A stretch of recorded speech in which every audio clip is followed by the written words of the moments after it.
ফিলিস্তিনের পক্ষে ইসরায়েলের বিরুদ্ধে সারা বিশ্বের উলামায়ে কেরাম আবেদন করছে যে মার্কিন এবং ইসরায়েলি পণ্য বর্জন করুন।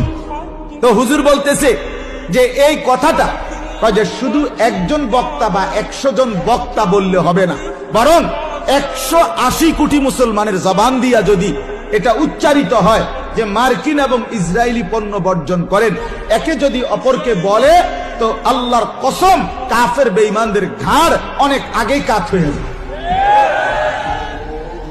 আজকে আমি আসরের পরে এক হোটেলে চা খাইতে ঢুকছি ক্যান্টনমেন্ট।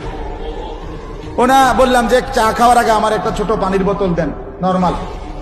প্রথম আনছে একুয়াফিনা, আমি বলছি না এটা হইতো না, এটা ইসরায়েলি পণ্য।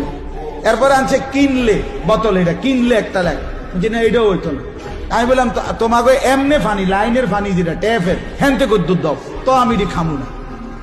এই 2 বোতল খাই নাই, আচ্ছা গেল এটা। কিন্তু ম্যানেজারে বললাম যে মালিকের নাম্বারটা, মালিকের নাম কথা আমি চিনি মালিকের। আমি বললাম কদুর আপনার নাম্বারটা দাও, দিছি নাম্বার, মোবাইল করছি, কথা বলছি, অনুরোধ করছি যে ভাই পানি তো বিক্রি করবেন, তাইলে কমপক্ষে এই 2টা পানি বিক্রি করেন না।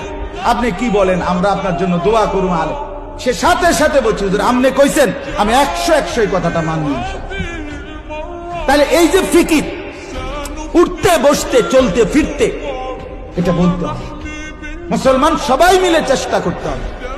সেদিন শিশু বিশেষজ্ঞ ডাক্তারের কাছে গেছি, গিয়া কথার প্রসঙ্গে বললাম ডাক্তার সাহেব আপনার কাছে প্রতিদিন 100-150 মহিলা বাচ্চা নিয়ে আসে ডাক্তার দেখাইতে, আপনি মুসলমান, আপনি দাওয়াত তাবলীগের সাথী, আমনে যদি কদ্দুর কোন এ কথার ফাঁকে ফাঁকে প্রেসক্রিপশন লিখবার ফাঁকে দিয়া যে মার্কিন এবং ইসরায়েলি পণ্য বর্জন করবেন না, হ্যাঁ করবেন, ব্যবহার করবেন না, এটা যদি আমনে মহিলা করে কদ্দুর কোন যে লাক্স সাবান ব্যবহার করবেন না, ফেয়ার এন্ড লাভলি ব্যবহার করবেন না, এরপরে পন্ডস ক্রিম ব্যবহার করবেন না, সার্ফ এক্সেল ব্যবহার করবেন না, পেপসুডেন্ট ব্যবহার করবেন না, ক্লোজ আপ ব্যবহার করবেন না, ডাব সাবান ব্যবহার করবেন না, সানসিল্ক শ্যাম্পু ব্যবহার করবেন না, দেখবেন অনেক ফায়দা হবে।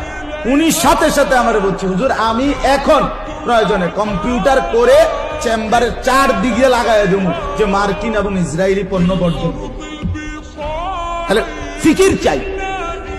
আমি ওলামায়ে কেরামের কাছেও বলি উম্মতের কলজার মধ্যে কথাইটা বসাইতে হইবে।